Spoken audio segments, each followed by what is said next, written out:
This program is presented by University of California Television. Like what you learn? Visit our website or follow us on Facebook and Twitter to keep up with the latest UCTV programs.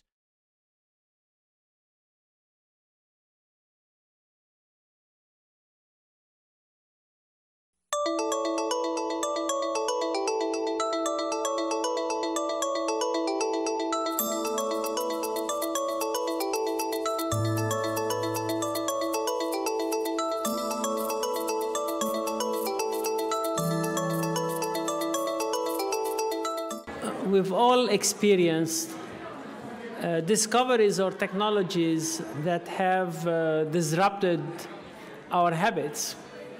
None of us go now back to Blockbuster to rent a movie. We go to Netflix and do streamlining of the movie. None of us go to travel agencies anymore to get a plane ticket. We use the internet. And so our next speaker is going to be discussing a topic that appears to me as a potential disruptive technology, and that's the artificial kidney.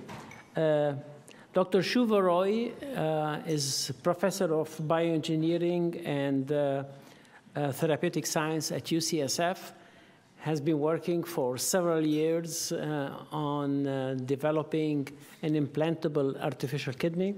I don't know if he wants to put the transplant people out of business or the dialysis, but you can take your pick.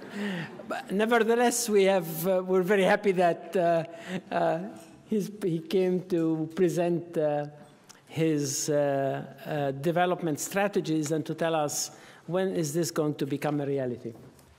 Welcome to NAPA. Thank you.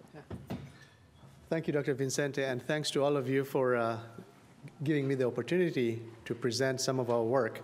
So, first of all, let me say that contrary to what you may read in the popular press, we're not going to put anybody out of business. Okay. And as we all learn, what gets written in the press can usually be just a little exaggerated. But what I thought I'd do today is tell you a little bit about the work that we've undertaken at UCSF over the past few years, and then myself, previous to UCSF, when I was at the Cleveland Clinic, starting on implanted renal replacement. And over the last 5 years, we've been fortunate to make some advancements, and there's still some ways to go. And I'll share some of the technical achievements we have and also give you a sense, hopefully, for what is yet to be done. So obviously, you guys know this data. Only 20% of people that need transplants are actually getting the transplants. And that number, at least that graph, to an outsider like me, looks sort of alarming. We're leveling off. And the other part that particularly interests me as an engineer is the cost. Now, people hear about the costs, and what blew my mind away was the average hemodialysis patient costs Medicare about $85,000 annually. And that's 3 times more than what a transplant patient costs. What does that mean? So as I started talking to my nephrology colleagues, and I started talking to some of the other colleagues outside of medicine, and I did some multiplications. Okay, 85,000, you multiply it by the 400,000 dialysis patients or whatnot. Turns out that's about 33 billion. If you're 24 billion, then you add the transplants, about 33 billion that ESRD puts a burden on Medicare. What's amazing is that 33 billion is consumed by 1% of the Medicare population. Okay? And that 33 billion is also about 7%, 5-6% of the Medicare budget. If you ever take the opportunity to look through the USRDS report, there's no other single disease that has that kind of burden on Medicare. In the discussions of affordability, I think we sort of lost this. We talk a lot about cardiovascular disease and its costs, cancer and its costs, but we forget about ESRD, and you guys know that. The other statistics I heard last fall at from the American Society of Nephrology is, as a nation, we invest about $26 per kidney disease patient in research. We spend $550 per cancer patient. And just, you guys know the mortality statistics, and it just blows my mind away. So it occurs to me, where do we go? And I start saying, maybe the way to look at this is, let's look at arrhythmia. And what happened in arrhythmia? You're going back 20, 30 years, you've got a system that's a desktop, sits by the bed, that provides therapy. Over the years, you have something that's portable, okay? What do we have today? We have something that's implantable, like some of the people at UCSF say, keeps Dick Cheney alive, right? So, but look at the paradigm that is enabled. And I think it took a merging of engineering and medicine to make this happen. And obviously has changed countless lives. Where are we with renal replacement? This is not that different from what we've had for a long time. We have this today, and that's only half the machine, as you guys know. Okay? But that's what they show in the pictures, right? So the question is, what can we do next? And I like to think that the technology generally exists to get to something that's comparable to the implantable defibrillator. So we talk in the context of an implantable bioartificial kidney. And what this is, and as you'll notice, I'm taking an approach of let's set the goal and then work towards it, is an implanted device the size of a little coffee cup, and here's actually a little plastic model of what we think we can achieve. So this is going to be something that has both a mechanical filtration component, very much to perform the glomerular ultrafiltration, couple that with a bioreactor of cells to provide some of the metabolic functions.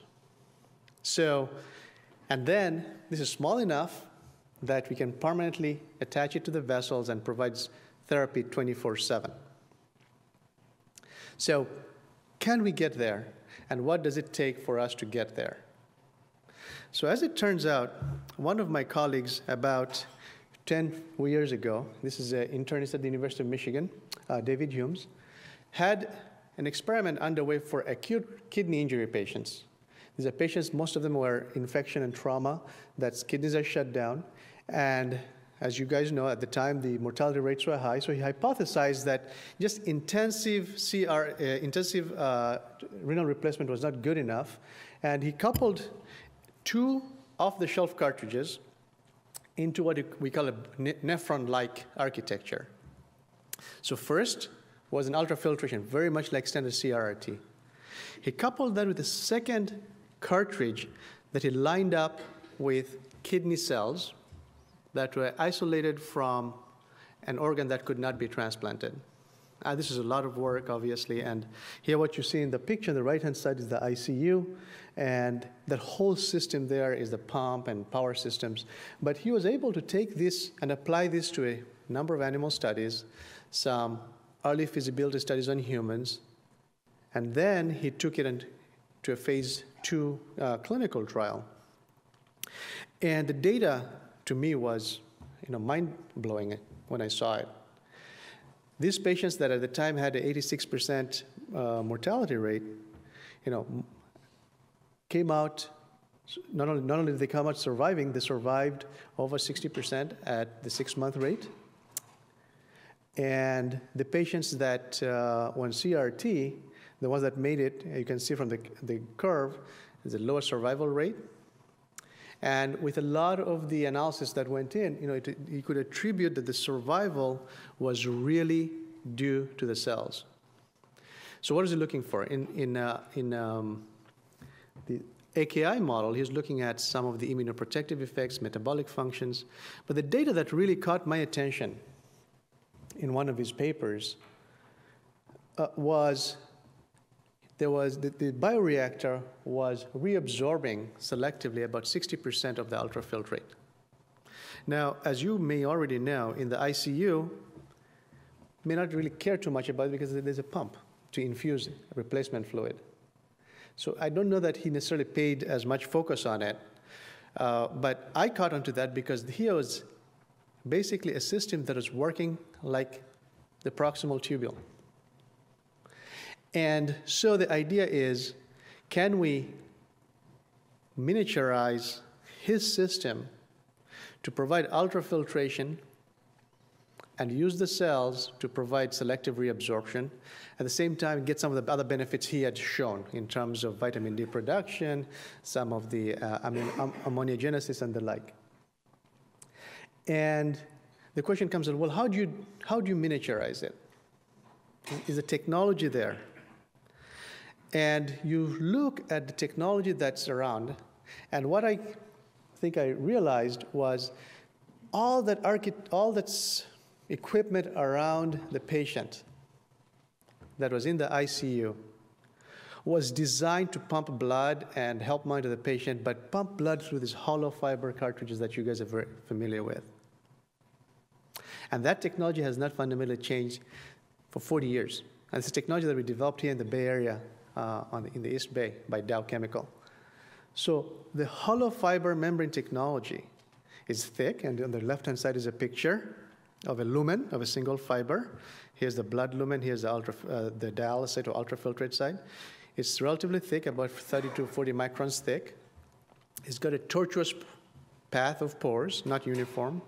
And when you contrast that to some TEMs, which I did for the glomerulus, what jumped out was in the glomerulus, the pores are very tightly controlled in size. It was very thin, micron or less.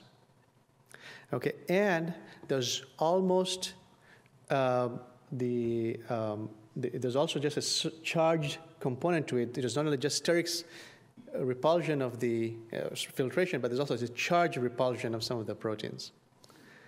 So the question is, maybe we can do something that mimics the glomerular ultrastructure more than what the hollow fibers do. And can we do that? And because these are made of polymers, the hollow fiber technology over time, as you guys degrade and cause inflammatory effects, and sometimes they clot. So the key is, what technology lets us make, in a manufacturable way, features that are at that size scale? You're talking about nanometer size scale that we can control with ultimate precision. So we look at Silicon Valley and all the technology that has gone in to make electronics. So I call that silicon microfabrication. People use the term nanotechnology. But this is the technology in our iPhones, in our laptops, in our Google Glasses today. So this technology has been around for about 50 years. And what we do, and I have a silicon wafer for anybody who wants to see one, is we use a very manufacturable technology. And what we do is pattern features with precision, micron, sub-micron features, and do this in a layered manner to create electronics, to create accelerometers for your car airbags, gyroscopes that go in your iPhone so that when you tilt it, it shifts the screen. But this technology has been around for 50 years, been perfected for manufacturing, but you can control the features down to a few nanometers. The state of the art, they're patterning features down to 2 or 3 nanometers. So the question is, can we take this this technology and build membranes out with it? And that was the value proposition. And if we can do that and do it in a reliable way, we have a way to make a very efficient membrane that mimics the glomerular ultrastructure. So next question comes, what is this device supposed to do? So let me just go back to the point that you may have seen some of our work on the UCSF press and other press where we're building the full kidney. We are targeting to build some very key specifications, and I think we can share what some of the specifications are. One is we're trying to build an implantable device, so small portable device, okay? So I say packaged no larger than 750 milliliters, maybe a little bigger than that, but something that can be implanted. Key is no pumps, no battery, because as you know from implanted electronics, that is the largest size component of, say, a pacemaker or defibrillator. So by getting rid of that, we can achieve a compact device. And if we did that, we have something that obviously could run forever, in principle. So how do we do that? The membrane has to be efficient, so the device runs just off cardiac perfusion pressure. Second, what are we trying to achieve? I think we set a goal of saying, if we can get to 30 milliliters of clearance, we're pretty happy. Not 70, not 100, whatnot. We think this takes the patient off dialysis and gives a level of quality of life that, you guys can help them manage. So you're not going to put anybody out of business. We still need you guys here. So to get to that number, we need a technical parameter called membrane hydraulic permeability. We need to achieve that number. To give you an idea, extended dialyzer today, the dialyzer cartridges, that number of 10 milliliters per minute per millimeter mercury per meter squared, that number is on the order of about 0.5. So we need something that's 20 times better. Third, we need a membrane that doesn't lose albumin, but you have to say, what's an acceptable loss if we had to lose some albumin? What's the sieving coefficient? So we set that to be 1 to 2 grams. And then fourth, we are operating the ultrafiltration mode. So if you take 30 milliliters of clearance, multiply that by 1440 minutes in a day, that's about 45 liters. Well, one way is you got to drink 45 liters, replace 45 liters. But maybe the way to do this is if we can use a cell bioreactor to reabsorb most of that water, then we can make it to the obligate fluid loss can be decreased. So we set 43. Now you talk to different colleagues, different patients, they're like, 43 is, I'd be happy if you go to 30, but this is the number. So, so once we have those, and we said, this is a target we can aim for. So where are we? And I'm just going to take you through some of the slides on this side where we are. So we have been making the silicon wafers. We now can make wafers again using this technology, and you see a silicon wafer. So just to give you a perspective, we're not making hollow fiber membranes. We're making planar sheets. Now, if you look back in the literature of dialysis, in the late 60s, early 70s, there were parallel sheet dialyzers, named the kill dialyzers. Just an unfortunate name, but that's what it was, right? Now, it turns out from a hydrodynamics perspective, a parallel plate structure is actually very efficient for blood flow. It may not be very efficient in terms of surface area, but it's very efficient for blood flow. So you can actually drive blood with very little pressure drop across it. But the technology at the time was such that the membranes required so much surface area, it was the size of one of the photocopiers. So we're actually going to a parallel plate type arrangement with our structure. So we'll have sheets of membranes. And then here is actually a scanning electron micrograph of one of these sheets. And what you're seeing here is a 7 nanometer pore. And the idea for a 7 nanometer, we can tune this 3 nanometers, 15 nanometers. 7 nanometers happens to be a magic number at which we know albumin doesn't go through. The hydrodynamic diameter of the albumin molecule is about 7 nanometers. So if we pick something around that, and we've confirmed this, we can certainly get very little or no albumin leakage. And if you look at this in cross-section, we have pores that are very straight, that are very precisely controlled, and the membrane thickness here, as I show, is about 0.5 microns. Contrast that to the 30, 40 micron membrane thicknesses of conventional hollow fiber membranes. So what does this translate into? It translates to very high hydraulic permeability. So before I talk to you about 10 milliliters per minute, that's 600 milliliters per hour. And we can actually run this off perfusion pressure. So it's 30 or 40 millimeter of mercury. We should be able to get 30 milliliters of clearance. So that's the thinking behind how we need to get to these numbers. And by, again, sticking to a technology that's manufacturable, and that's really important because many times we come up with new medical devices in the lab that really languish because there's no way to manufacture them beyond the lab. But I think by picking the technology that's available in Silicon Valley, we have a way to expand on that. So the other question comes up, you're working with silicon. Now, some of you who remember a little bit about chemistry, silicon is covered by a thin layer of silicon dioxide, silica. And people who used to do old-time blood tests, you put blood in a test tube, shake it, and that activated silica clots the blood. So the question is, wow, you're going to put silica in contact with blood? That's actually going to be very bad for the membrane. Right? So that got us to thinking, how do you prevent blood clots in the membrane? So one way is you say, geez, there's so many chemicals, so much chemistry is in implantable devices, surgical tools that you can apply to the membrane and that won't clot the blood. Turns out most of those coatings are so thick that if you had applied them on our membrane, they just block the pores. So it required us to come up with a way, first of all, a set of chemistries and techniques that we can apply to the membranes such that, one, you can coat the membranes without blocking the pores. So the technology we use is something called self-assembly monolayers. So what is it? You basically covalently leak one layer of the chemistry on the membrane. It self-limits. After that, it does not continue to react anymore.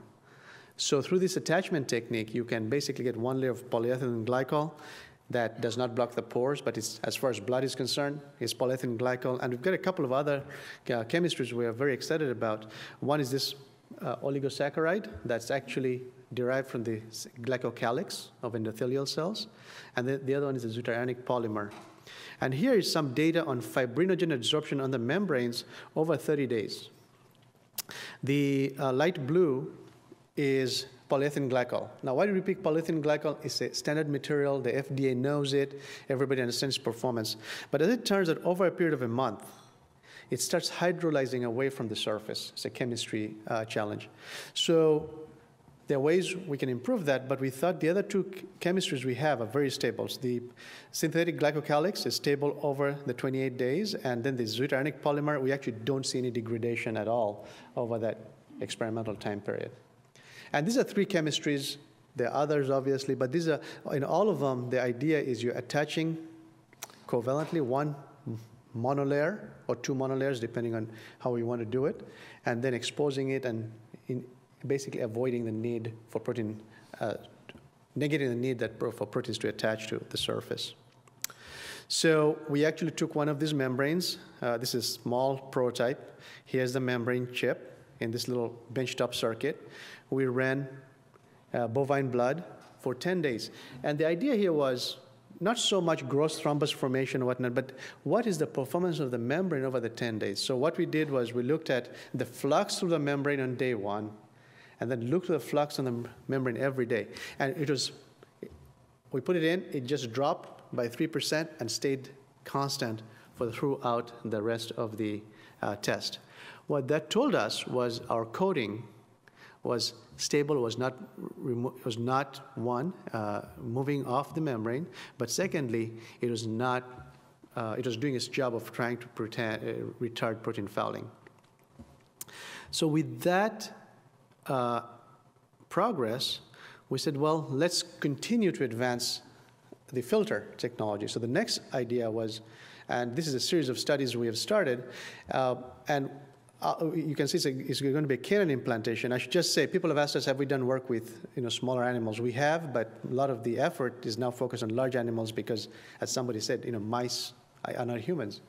So here is actually a recent surgical implant and explant where we've taken the filter, which is what you have here, a PTFE grafts in a mongrel dog, and ran it for 7 days. And this is a 7 day. We've gone as long as 30 days now. And what you're seeing here is ultrafiltrate being collected. And the key goal of this particular study, and these are, again, the excruciating things you have to do to build confidence, is one, will blood continue flowing? Two, will the membrane perform and generate ultrafiltrate? And we do. And then three, how's the animal reacting to this? So this is some very preliminary analysis. So here we're looking at the standard markers. But for me, what's interesting is one, the material did not really have any observable effect on the animal. So that was important because if you go back 20, 30 years, when we used to use different membrane materials like cellulose, that would actually have an effect on the patient. So trying to answer that question up front was important to us. Secondly, in this system of where you have this surgical handling of the device, sterilization, attachment, pulsation, will you actually have filtration and will you have breakage? And we did not have that. And as you can see, the albumin sieving coefficients, there's practically none. So these are small-scale devices. This would not be suitable for a human. So where are we headed? So we take that data now, and we're building larger versions of the device. So we're working towards this size on the filter, and here's one that's titanium, and we've built it up with a lot of membranes. And here now we have started doing some extracorporeal studies to show that, one, the blood flow is maintained, it provides this right amount of clearance, and what you're seeing here in this CT scan, and you really can't see it very well, but there's a contrast front, and the idea was, can we actually detect flow, and is it uniform? And the answer was yes. And second, after you explant it, are there any gross thrombi? Not really. I mean, there's some at the connectors of the tube here, but that really was, I think, more from the tube than our device. And we ran this in pigs, 4 or 6 hours, a number of them. And the key was, how do the membranes perform in terms of clearance? And, we looked at sort of the standard, urea and creatinine. And our data, this is the membranes that are not optimized necessarily for dialysis, but at least we did that. We are comparing very well with an OptiFlux membrane. So we had numbers that are very comparable to sort of what's out there in the state of the art. So with this, I think the next step for us is to continue to improve the membranes so that we can take it to the implant and build a larger device and implant it in the animal. So I've focused a lot on this membrane and the mechanical filtration, so the glomerulus, so to speak. How about the rest of it, the biological part?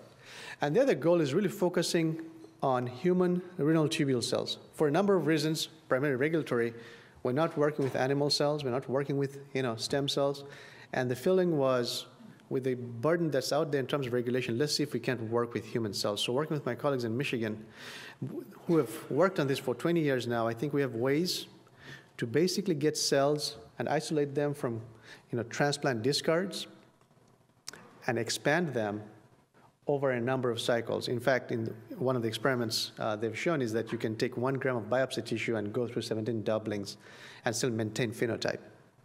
Now this, for the people who have some basic, understand some of the cell biology challenges, this is not trivial, and we have to do a lot more work to show that these cells actually maintain long-term phenotype.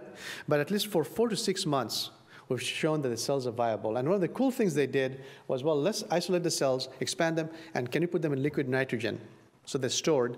And then when you need them for the appropriate patient, we can thaw them out. So that's what that graph on the right hand is saying, is for 4 months, they have done so. Then actually what they do is they freeze the cells for a month, take it out, and we're able to recover the phenotype. So with that idea of cell sourcing, at least some traction of the cell sourcing, the key is how do you build a bioreactor, this component that will go in here. This is very engineering-oriented, but we had to take another toolkit called microfluidics and biochip analysis, which is being used mostly for genome analysis and PCR. But we're using that technology to build microfluidic bioreactors on which you can grow the cells and apply controlled shear stress. And by doing that, we can actually modulate the volume reabsorption. And one of the questions is, well, do the cells behave as you want them to do, and will they maintain their barrier function?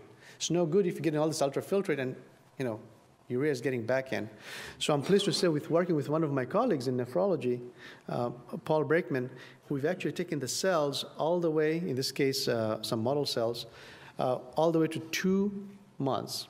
And he's starting the series with human cells. And a lot of this work, I think, is really about the engineering of the bioreactor, keeping the right flow conditions to go forth. And the other question that comes up is, well, are these the cells that you think they are?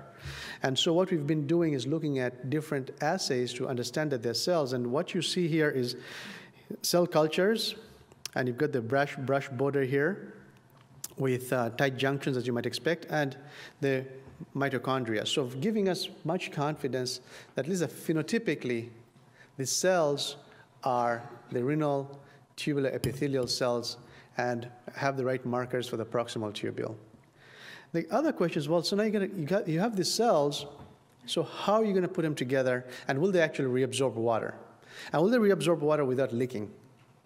So for this, what we did is an experiment where we are taking, again with our system, basically testing the reabsorption pathway. So you can take cells under different conditions, oncotic gradients, whether it's using albumin or mannitol, and you can see how much water goes through from the ultrafiltrate side back into blood.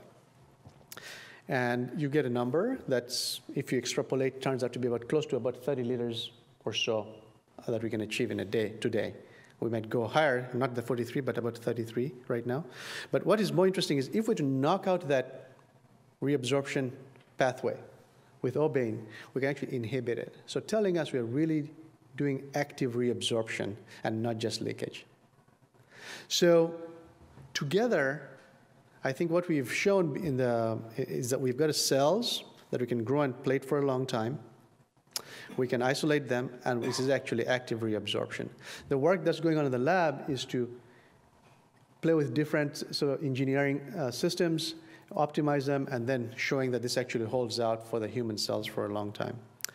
So we call this sort of the phase one of our project, not necessarily the phase one clinical, but phase one of the project, where we think we've achieved three things. We've basically built a membrane technology that outperforms the polymer hollow fiber membranes, both in terms of mechanical filtration. And the other thing I did not say was the membranes, the pores are so small that they also actually provide a barrier to some of the immunological components from the host. Now, it's not as great, it's not perfect, but I think the way I talk about it is we'll be able to minimize some of the immune suppression drugs because you actually are able to sterically keep the patient's immune system from the cells. We've got biocompatible coatings that are very promising, at least for 30 days or more. And these coatings, the polyethylene glycol is well established by the FDA. The other two are things we have to work on.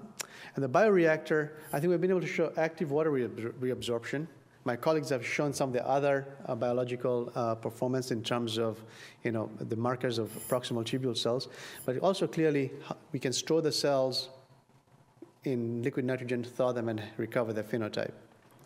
So with that, we started saying, well, how do we move it to the next level? And I'm very excited to say we partnered up with the FDA because a key challenge, as you know, with any medical device development is they're getting regulatory approval. So working with the FDA and UCSF has been able to build a regulatory pathway plan, which basically lays out ahead for us, these are the milestones we need to meet. And if we meet them, they will not go back on their word. Now, they always reserve the right, obviously, but at least we have the commitment from the reviewers, the branch chiefs, and the division chiefs, and the commissioner that as long as you meet these milestones, we're committed. So for those of you who know something about the FDA and companies and why they get criticized is company does the clinical trial, goes back to the FDA. FDA says, that's not what I told you to do. They go back, do something they thought they're supposed to do, come back, it's a different person, it's a whole different challenge.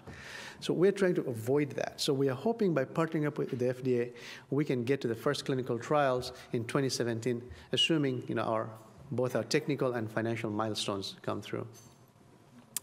So where are we? So we've got the Hemofilter by itself, we've got the bioreactor by itself.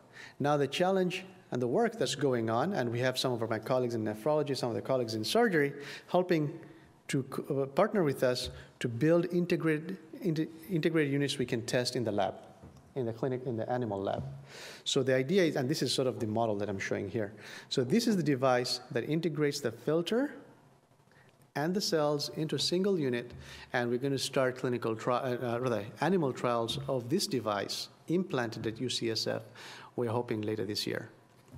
So that's my story, and thank you for your attention.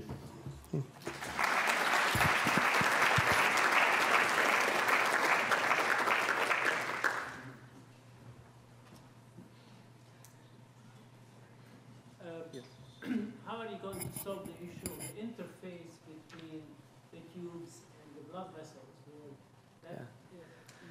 That by itself provides challenges. Yeah. The question of clotting and so on. So the question is, how do we solve the issue of interface between blood vessels and the device? And it's not a trivial issue.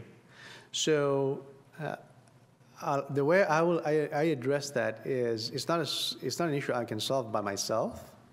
And we're going to draw on people who have worked in another place where there's a lot of blood contacting device, which is in the area of ventricular assist devices, LVADs, and blood pumps.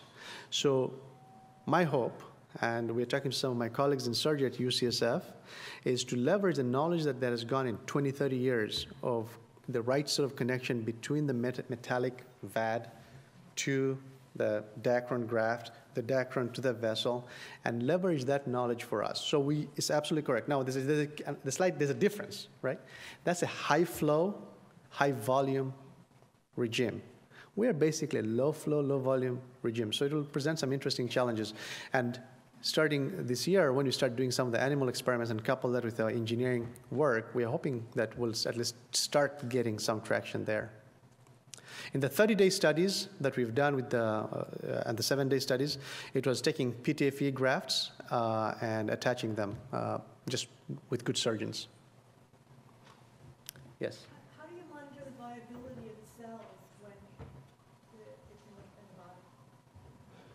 Question is, how do you monitor the liability of cells? Is that, yeah. So are the cells working, you mean? Well, I mean, what does it mean they're dying off at a certain rate? How do you know when Yeah. you run out of cells? So it's a good question. How do you know the cells are dying off, and how do you know what's up? So there's probably two ways, I think, I've thought about, at least I should say my team has thought about that.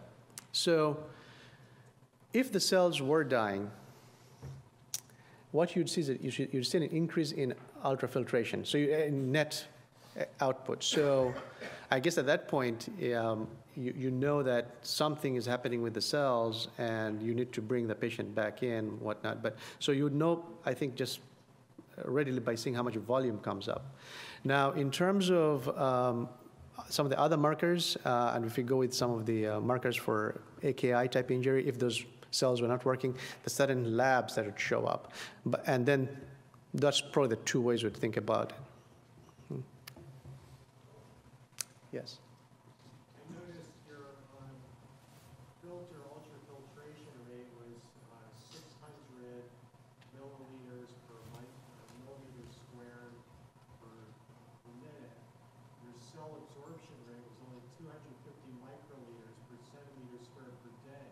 So how are you going to engineer this to reabsorb that? Someone has sharp eyes. So the cells here, yeah, so you're right, absolutely right. If we extrapolate the cells, I took this, it's just going to be a couple of liters a day. What we found out is, and the graph I show here is based on, let's see if I have it, is based on no shear. It turns out if you put shear on these cells, and I have it somewhere else, it's just I don't have it in this presentation, the reabsorption rate goes up dramatically. So it goes up over a factor of 10. But you have to have shear. This was done without any shear. So the numbers I've gotten as far as the shear, with shear has been about, if you extrapolate that number, it's about 30 liters is what I would achieve. So we're still down from the 43. If we had no shear or very low shear, we'd be in the range of liters per day. But I think we can, if everything works, we can probably get to the 20 to 30 liters. And some of the work we're doing now with cell optimization would probably let us push that further towards the higher 30s. Well, I noticed that the brush border on those cells is very poorly developed, so I think you have to work on getting that. Would love more expertise and help, absolutely. No, that's absolutely, you're absolutely true. I'm not trying to be facetious. It is true that this area, the work that we're doing here does require additional optimization, and the cell effort has not been our key strength, obviously. We've taken an engineering approach, but working with colleagues that can help us in the cells would welcome that. Yeah. Well, as a corollary from learning from the mechanical assist devices and LVADs, et cetera, how wedded are you to the no pump model? Because these people have lived with LVADs for 8, 10 years sometimes, all of whom need a pump and need the actual assistance. And there are obviously many new ways to have batteries be rechargeable remotely without having to go in physically. So I'm wondering whether you're truly 100% wedded to the no pump, if that's a non-negotiable, because there's a lot of advantages of having a pump. Right. So the question is, are we wedded to the no pump? I do not know that. I think the way to say it is, the general feedback is if you can avoid a pump, you avoid a lot of the issues of the pump malfunction. But I think it's fair to say that at least in our development pathway, we'll have to try out a pump, even for safety purposes to make sure there's always sufficient blood flow. And depending on the charging mechanism and that those technologies are developing, it's very conceivable that we could always have a small pump. Thank you.